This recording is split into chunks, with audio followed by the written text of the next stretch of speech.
శేఖర్ కమ్ముల తెరకెక్కించిన ఫిదా మూవీలో హీరోయిన్ గా నటించిన సాయి పల్లవిపై ప్రతి ఒక్కరూ ప్రశంసల జల్లు కురిపిస్తున్నారు. మలయాళం మూవీ ప్రేమంలో నటించిన సాయి పల్లవి ఒక్కసారి హైలైట్ అయింది. ఆ మూవీ తర్వాత సాయి పల్లవికి వరుసగా ఆఫర్లు వస్తున్నాయి.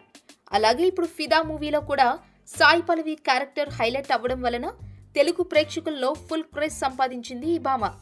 ఈ సినిమా చూసిన ప్రతి ఒక్కరూ సాయి పల్లవికి ఫిదా అయిపోయారు.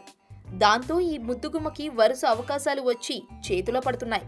అయితే సమంత మాత్రం చాలా సంవత్సరాల క్రితమే సాయి పల్లవిని పొగడ్తలతో ముంచెత్తింది. ఓ టీవీ ఛానల్లో ప్రసారమైన డి డాన్స్ షోలో సాయి పల్లవి చాలా ఏళ్ల క్రితం పార్టిసిపెంట్ గా చేసింది. ఆ షోకు ఒకరోజు గెస్ట్ గా వెళ్లిన సమంత సాయి పల్లవి డాన్స్ చూసి ఫిదా అయింది.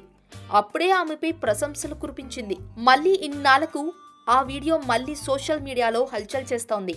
సాయి పల్లవి మంచి నటి అని ఈ సందర్భంగా సమంత మరోసారి ట్విట్టర్ ద్వారా పేర్కొంది.